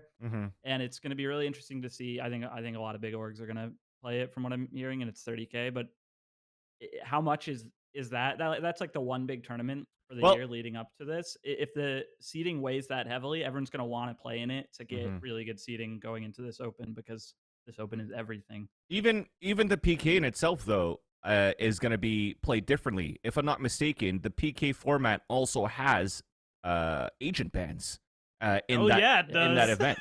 So agent bans, and I know you guys were talking about whether Neon will be in the first VCT Open qualifier, and that's an if, right? Yeah. If you do look at Riot's rules, presumably when you look at when the battle pass is ending, she'll probably be out for more than the 2 weeks that they say an agent needs to be out, but she won't be in PK. So it's this really weird. You have agent bans, and you have an agent that might be in opens, but definitely won't be in this tournament. Yeah. But it's like 4 days before the opens, and it's a really messy situation. Yeah, and if you allow it, then technically everybody's just gonna fucking ban Neon anyways. So, okay, well that's a story in itself, at least for the qualifier. Again, it's not to bash the format of PK. I actually think it's actually fucking awesome that we have an event already in the start of 2022 for a lot of teams to play and practice and get ready for the VCTs. I'm just saying that there's not too much correlation in terms of being able to practice and have a real feel as to what your roster is going to look like going into the VCTs in North America if you just want to try to base that on PK, and also again looking back at the seedings for the teams going into the VCTs. Very quick. I think, like, I mean, I was coming going to ask you into this anyway, this, Mitch. Yeah. I'm very curious to get your perspectives on whether you think, like, is it a particularly bad time for this to happen? I know any time would be, but with Chamber coming in, do you think that that helps or harms the situation in terms of like the impact that that will have on the scene? Now, not necessarily on your teams, but teams you've been playing against. Like, do you think Chamber's going to be a big point of contention in this tournament then, being as you can make one mistake and end up getting screwed up? Oh yeah. Yeah, I mean, I'll take that question to start. I definitely think it's good and bad, right? Like, as an underdog team, it's exciting because if there's one or two new agents in this open quali, and if there's a big new meta that's gonna like debut in it, it's anybody's game. That's exciting for fans. I think it's exciting because you can try to beat people to cracking the new meta. I do think Chamber's really strong, and we'll see some teams play him a little, some teams play him a lot. He's tough to pick up and implement, I think, so it's going to be really interesting. But the fact that 2 months of competitive play come down to a 4-day open tournament, and then you add a lot more, there's a lot. It's really volatile too, right? It's also going to be presumably the debut of a new meta. I think it just kind of doubles down on making things really, really hectic. Like a 4-day tournament as is, deciding all that is a lot, but a 4-day tournament that's also the first time we're going to see a lot of different things in a new meta. It's putting a lot of eggs in one basket. And the way this differs, as your sort of tweet points out, and as Gay's tweet pointed out, the main difference between this in Europe is that if you don't manage to qualify for this, for VCT challenges through this open qualifier in Europe, you can play in a regional league, right? You have the option to play in VRL, and then there's like a relegation system that can get you into challenge. Is that right, Mitch? Yes, yeah, we also have, as far as I understand, we have multiple qualifiers as well. Because we have 2 weeks of open and I think 4 weeks of closed with 2 closed qualifiers. I might be wrong on that. It's been kind of hard to, because we haven't gotten back into it. I haven't fully looked at the schedule because we haven't had as much of a ludicrous scenario when ours got announced. Everyone went, "Oh, cool, more games. That's what we want." And y'all. Oh, you know what I feel though, because that's what EU was, right? Back in the day, NA was getting everything. We were sat here with our single elim format. It fucking sucks. I just can't understand why they've done that in North America, because they're bringing on Red Bull as a permanent sponsor right throughout the year. From what I understand, Valorant's been immensely successful, and what I'm getting at with saying that is that they have, not only do they have money, but they have financial success. So I don't believe it should be a monetary issue with the tournament and how it's run. Because a lot of the time, I highly doubt someone has looked at this and said, this is the best system that we can come up with. They know there's better. They've used better. So why? Is it like budget? Do they want to reduce the amount of games that are played or something? Like, I just can't figure it out. Why? The way that I see it so far is that, and correct me if I'm wrong, I'm going to let you chime in, Anderzz, after. But if you're looking at, and also Adam, when you're looking at the teams in North America, when I'm assuming we had meetings between Riot and the orgs and the players to figure out what the format was like, was that a lot of the players were saying, look, we only have like 2 weeks between qualifiers / masters / events, and then we have to start going through the gauntlet again, right? So we don't have time to practice, we don't have time to relax, we don't have time to do X, Y, Z. So then it'll be nice if we had some sort of way where we don't have to play any useless seeding matches going into the Masters and going into the playoffs. The issue right now is that the format in itself, that as presented by Riot for NA VCTs in 2022, it kind of solves that, right? It makes things a little bit lighter, where you don't have to like force to change into playing different teams as the meta evolves and as agents come out, as maps come out, and as, tweaks come out with patch notes between those 12 teams that make it through the playoffs. But the issue is, for those that don't make it through, then you're kind of like fucked. And I've mentioned it on my Twitter to say, for the orgs currently, for those top 12 teams that don't make it into the playoffs, then that is a lot of money potentially spent into a roster that's just going to sit there. So Looking at how tough the brackets are right now, and even if single elimination going into the open qualifiers, playoffs, and double elimination, if it still turns out that you have a bad day, let's say you are Sentinels, and you actually do have a bad day and you get knocked out. You're 100 Thieves, you have a bad day and you're knocked out, because 100 Thieves are still trying to find like the 5 players into their roster, and we know that they've been slightly on a downslope since then. If they don't make it to the top 12, then that's X amount of money per month for 6 months that's just down the drain for 100 Thieves. Are they willing to invest into that? Potentially not. And potentially they could just pull out of Valorant, where orgs are now going to be pulling out of Valorant until you figure out what the best solution is going to be so that everybody wins. Yeah, irreparable harm to the scene, really. It feels like solving a famine by killing the hungry. It's like, you know, we've Thanos the situation. Great for the teams that make it through. You don't have to play a seeding match. And the other guys, you wanted some time off? It takes 6 months, you know? Go on vacation. Go see the beach. Get the sun on your skin. It's going to be great. Yeah. Too much really time weird off solution. or not enough by the looks of things here. So Mm-hmm. it seems like the teams that are under the assumption that they will be competing in this circuit in North America are still like, this is not sufficient. Bala makes a point here on Twitter where, you know, I guess the idea is that this is better than 2021. In that, like, how opens were was pretty bad. Now, if I recall, it was what, open qualifiers and closed qualifiers for each challenges. Yeah, it was a lot. It was a lot of games. Yeah. How do we feel about, you know, this tweet, and do we feel like this is an improvement here in 2022? Not that makes it okay, right? But are we trending in the right direction? Kaplan, what do you think? Because this is a reply to what you were saying. Yeah, I mean, I think what all I was getting at was saying that we don't know the format for this open qualifier yet. Like, we're making some assumptions that I assume it'll be BO3, single limb, eventually turn into double limb somewhere in that bracket, right? To get 12 teams out of 128, that has to happen. And I was kind of saying that one open qualifier determining whether you're in or out for 3 months is nonsense. I don't care what the format is for one open qualifier. It could be optimal relative to that situation, but I'm not happy either way. But he is saying that if they did something like Swiss, which I think Game Changers does Swiss, right?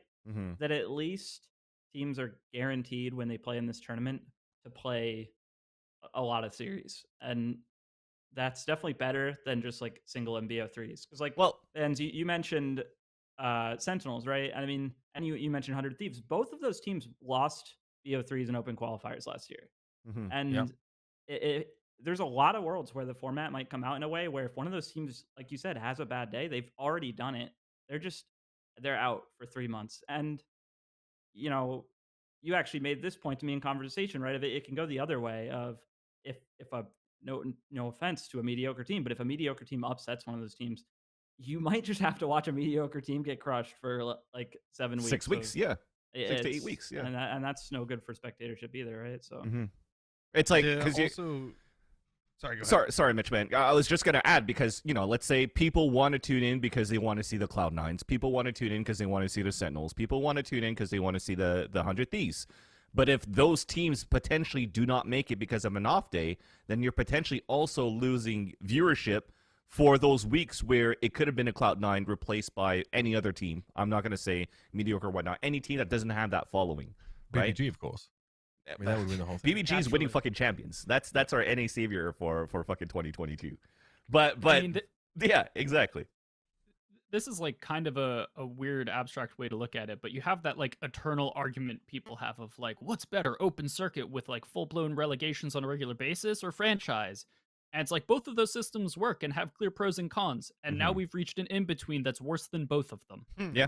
So people are like, oh, I like this one. Oh, I like this one. Well, we've now half-assed between them, and it's literally worse than just leaning into either or. Yeah. I really hope it changes. I mean, again, the thing that really confuses me, the European system, aside from having all those second legs, your VRL and all that sort of stuff, and building an entire multi-layered circuit, we have Challengers 1 and Challengers 2. They take place a week apart. I went and double-checked dates because, as I said, I got some, but I wanted to make sure that not one event spread over 2 weeks. No, we have an open qualifier, closed qualifier, and then the next week another open qualifier, a closed qualifier. Now, granted, it will go kind of silent for a little bit, but then they've got to mix in Turkey and CIS. They come in. There's going to be an event with those teams, and so we have a bunch of games, a bunch of opportunities. Obviously, having 3 regions merged into one allows that, but I just cannot see where anybody sat down and looked at this North American format and thought it was a good idea. Whether it's financially, as I said, I don't think there's any excuse for it to be a financial thing based on the success that Valorant has had globally over the last year. Then it leads down to, does somebody think that this is the superior format? Because it's empirically not. It's it's like everything that we hate about formats put into one. It's very bizarre. Yeah.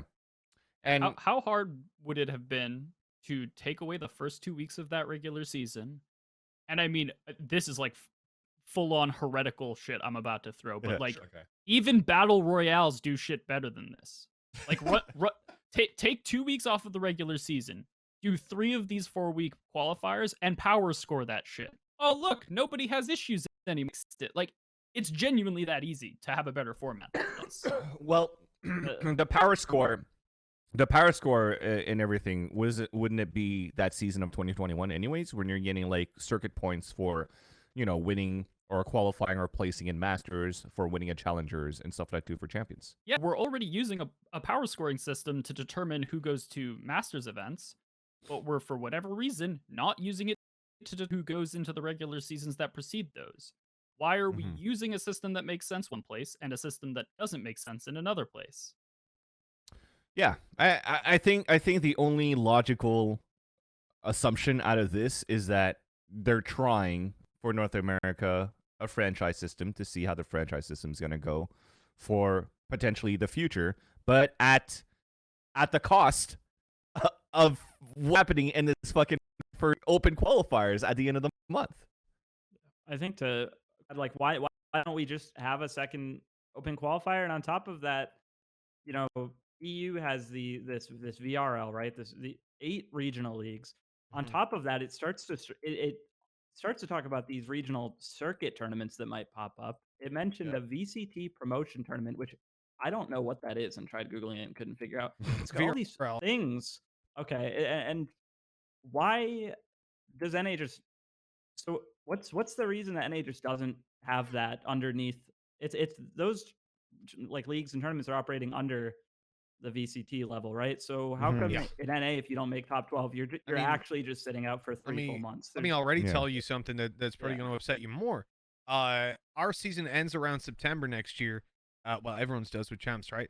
And at the end of the year, that's when we're going to, I know for sure in EMEA, essentially like third-party tournaments like Ignition Series are going to be set up and run there because it's downtime. And obviously in EMEA or in EU, Greater Europe, we don't have that that problem with, you miss this qualifier, you're out for a couple months, so there's no need for those to happen during the season.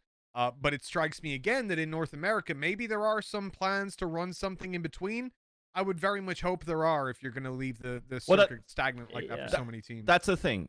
I feel that they are. Streets in the Knights tournaments are supposed to be like a VRL for NA.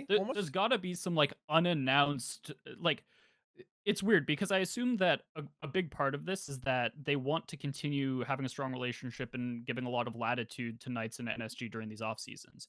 I wouldn't be shocked at all if during this off season time for the NA teams, there's like a shitload of stuff for them to do. But it's just not announced. So, like, does that exist and we're just being quiet about it for no reason, causing a bunch of panic? Or does that genuinely not exist? Well, look, even looking at what BCJ tweeted out over here, too, it's like, when we saw the video of what the circuit's going to look like for 2022, and when Champs is going to be done, then before we go into VCT of 2023, then yes, there'll be tournaments third-party hosted so that there's going to be something that fills in the gaps for VCT. Cool. That's September until 2023. The issue now is what happens February 2nd or whenever this fucking date ends for the open qualifiers until the next open qualifiers after Masters 1. We don't know yet, right? Well, here's the thing, though.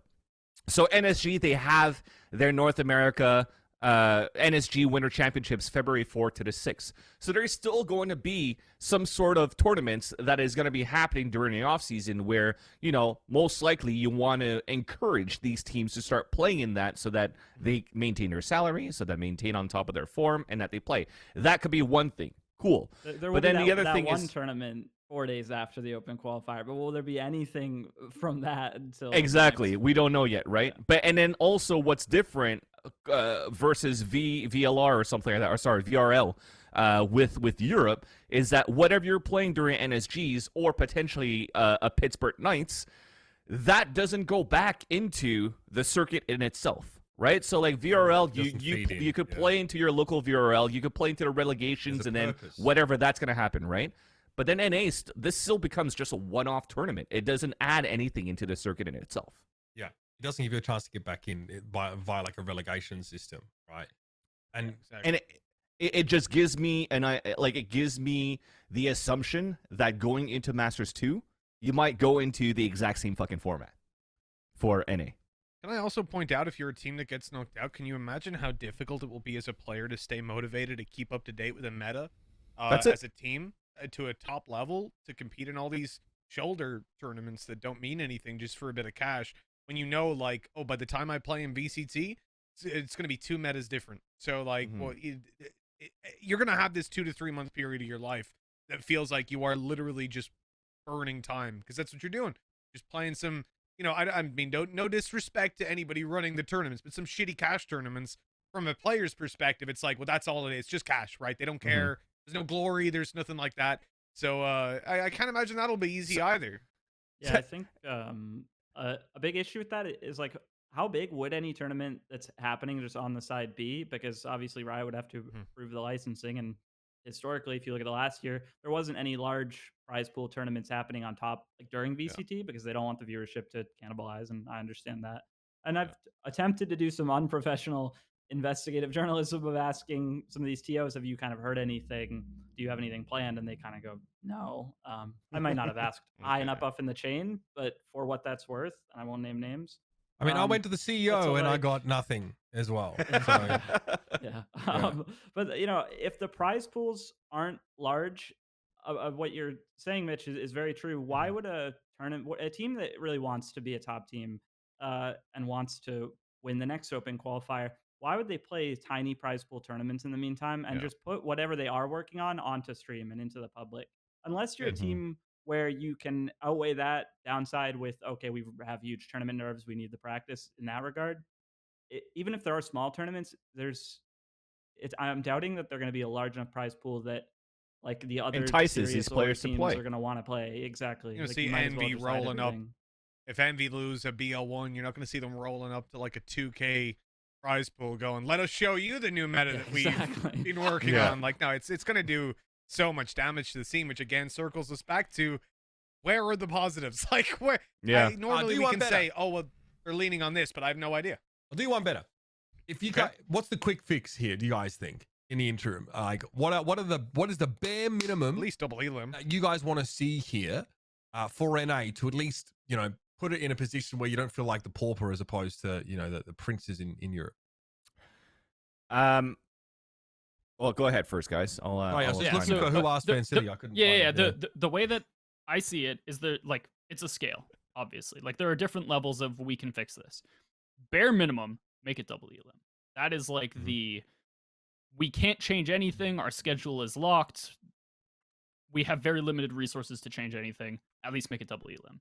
Double elim for a 256 or 128 bracket, you mean? 128 is fine, honestly. Like, I understand that, like, previous VCT qualifiers in NA have locked up at 128, but I'll be brutally honest. If you're a major team that isn't making it into that, fire your manager. Okay. Like, that's not an excuse. If you have more latitude, do what I was saying. Make there be more qualifiers leading up into the regular season. And at that point, honestly, like, I don't know what else you do to make it better. Like, if you have multiple qualifiers and you're power scoring people into the regular season, and then you're using a cumulative regular season to decide who goes to Masters, I don't have issues with that, like, at all. I'm totally fine with it. It still gives you that element of relegation that people are really excited about and really want included in the ecosystem, but you still also have like a very clear and consistent way of qualifying for top teams. If a top team can't make their way into the regular season through 3 power scored qualifiers, they don't deserve to be there. Okay.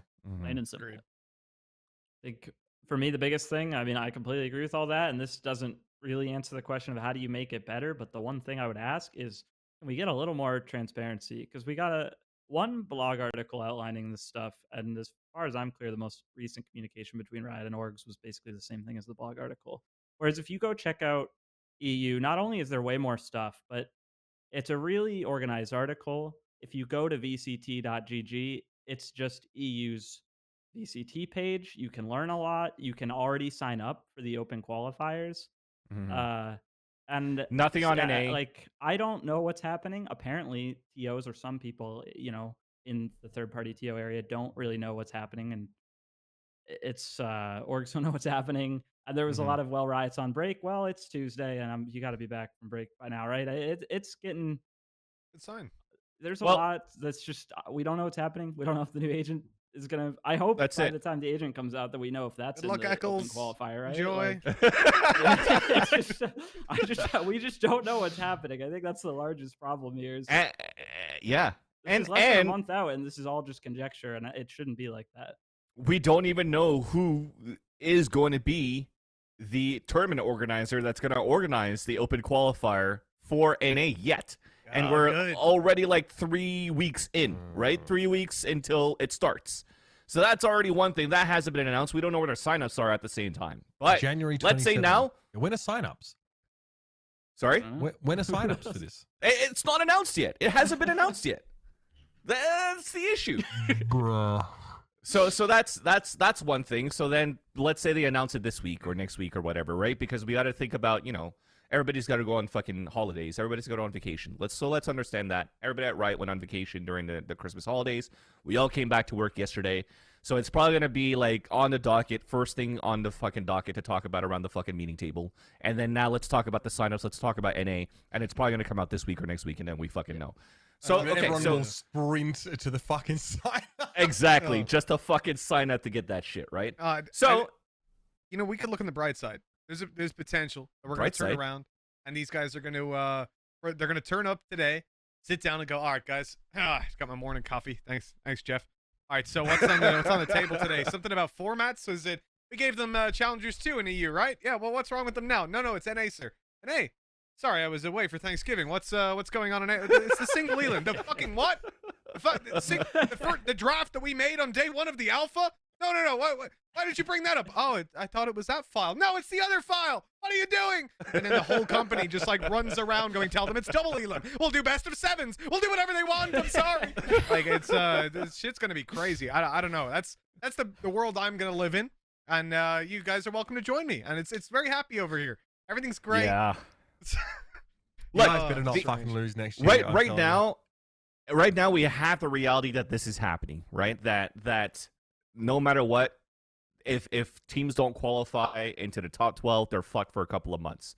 So what I'd like to see immediately, something between some sort of partnership between those third-party organizers and Riot to actually allow a little bit more, not only prize pool, but something that allows the participation or makes the teams want to play these third-party events before the next season of the VCT starts again, going into Masters 2 for North America.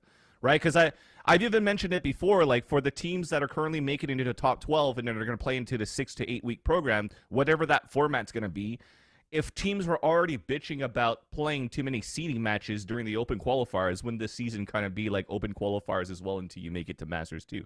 So like I want to see some incentives going into that as well to see if there's going to be any like gun buddies respectively to represent North America going into Masters, sprays that are going to be like just temporary for the event or whatnot, just things that's going to add more incentives for the teams into the top 12 and also out of the top 12 so that the scene could continue to thrive in 2022 in North America. Because right now it's just making it difficult from the bird's eye view looking down at this, that it's not looking good for people investing into Valorant as as teams. Okay. Yeah. That idea is actually pretty pog, not gonna lie. Like just Right? make a like for all the VRLs and like some sort of tier 2 ecosystem in NA, just make first prize a revenue share on a gun buddy. Mm-hmm. Like knowing how successful the skin set was at Champs, teams Yeah. would chase that shit for sure. Like you want incentive, there it is, man. Yep. There's got to be something though, because like to what you're saying, they need to create a system where the tier 1 organizations that don't make the regular season want to compete in these, and I think that is way harder than it may immediately appear. Like there's a reason that, I mean, you see like the Andboxes and the NRGs, not to like kick them while they're down, but when they were consistently underperforming despite being fairly high tier organizations, you still didn't see them in like NSG Opens or PK events. And it's because I don't know if this is player perspective or organizational perspective, but there is almost exclusively downside to those playing to them playing those events. If they lose a match, they look like utter garbage. If they win, it's like, okay, you're doing what you're supposed to. But at the same time, from a competitive standpoint, they kind of need to be playing those. I'll be honest. Like, that is going to be better practice than they're going to get the majority of the time. So, like, how do we create a system where they're not only not disincentivized to play in them, but there's actually something for them to chase after that's meaningful at both a player level and organizational level? Yeah, I mean, and again, there's a lot of gaps that can be potentially filled. Just to reiterate what BCJ said, I don't know what he knows or what he thinks. He's implying, obviously, that there will be a lot of tournament organizers running third-party events. But I reiterate to you all at home, the incentive to fucking run third-party events from the tournament organizer's perspective, it's not really there. Like I've seen the fucking RFP document. I've seen That's the thing. The pitch document from Riot. There's really not much mention about like support from Riot's side or anything. That's it. You know what I mean? Even in like you're the basically VCT, losing money. Well, yes. Well, it's marketing your job as dollars. a tournament organizer to make your fucking money, right? Yeah. Riot has not paid tournament organizers to run shit for them. But not only does Riot not pay you, but they also can make it harder for you to make money based on like how they protect certain sponsor categories. So all of a sudden, like, what do you think Esports Engine are doing? Not Valorant. They're fucking doing something else, man. Because there are far more clement scenarios for them to run these events. So I think it's great. But the current tournament organizers that are really in Valorant, I don't know just how much they're going to multiply. It might just be PK and Nerd Street, and that might just have to be okay. But one of those motherfuckers is probably going to be busy running the Challenger circuit. So what then? I'm sure that Nerd Street will be able to run auxiliary stuff, but I don't expect an influx of tournament organizers chomping at the bit to run these events. I just personally don't see it. Having seen the literature, having seen what Riot is offering for people to do this, I wouldn't say it's tantalizing. For sure. To be honest with you. Which is why, as I was saying before, it's like, okay, well, if it's going to be the NSG or the PKs that's going to try to like buy into running a third-party tournament on behalf of Riot or buying into the RFP, then the money that you spend is just marketing dollars that you currently already have as NSG and PK. So you're not necessarily losing money. You're just investing into your marketing department or whatnot so that people could eventually sign up more into your platform so that you gain a different type of revenue in the long run through that and not through just clicks and people watching the hours of your events because it's not necessarily their KPI. Yeah. But in the end, it's also looking at the partnership that I was talking before. So even if it's going to be, okay, well, we're going to pay for an RFP to be able to run the tournament, but if we do have some sort of partnership with you, Riot, so that at least put into the prize pool or at least put into, again, that type of like incentive that allows these players and these teams to want to play into our events and continue within the circuit of Valorant, then great, right? That would be awesome. Because even if we're looking at a player's perspective for a team that doesn't make it into the top 12 and they have to wait until the next VCT qualifier, let's say, those people could get unmotivated. They might just stop playing Valorant overall because they just want to compete, So where can they compete? They could go back to CSGO, they could go back to another game, go into a new game, and then we lose a player base within Valorant itself. Yeah, I mean, that's the logical progression here. I mean, we're a little short on time here just because my kids starting to freak out there. So we're gonna wrap up the discussion on this for now because I get to fucking decide that. Isn't that great being a host? I contribute nothing of value and I decide when the show ends. Fuck yeah, baby. And I still get paid. Look, Kaplan and Anderzz, guys, thanks for being here. I think this is really important contributions to a discussion that needs to be had, and I hope we can get some attention on. So thank both of you for coming on and adding your voices. Happy New Year to you, dude. All the best for 2022, man. Hopefully you guys fucking kick ass into the qualifiers this year. That's Thank the you. plan. Yeah, thank you. Happy New Year's to you guys, and thanks for having me on. And I guess I want to add my final words to all my ranting and say, you know, there are some changes I'm glad to see Riot made going into this. I'm glad we only have, you know, we have one less sort of Challengers Masters set. It does make things less cramped. I am hopeful that we can see very good change here, but definitely need to get some transparency and dialogue going here. Oh yeah, the region. Yeah. All right, guys, thanks for joining us. Yeah, definitely looking to see more from Ryan in that regard. At least for teams. I don't need to see it. I'd like to, but I'm not entitled to the information. But maybe the teams that are sort of involved. Vans, Mitch, good to have you back on the show, fellas. great to be back. Yeah, absolutely. Great way to start the year. We're shitting on people we don't like. We're criticizing Riot. We're making fun of like tier 2 teams in both NA and EU regions. I think we're really set a good tone for this year. Let's keep up the good work. Ladies and gentlemen, thanks for being here. Next Tuesday, 11 a.m. PDT, we're going to be back with another episode of Valorant. Until then, take care. And again, you fellow turd merchants, good luck out there in the markets. See you later.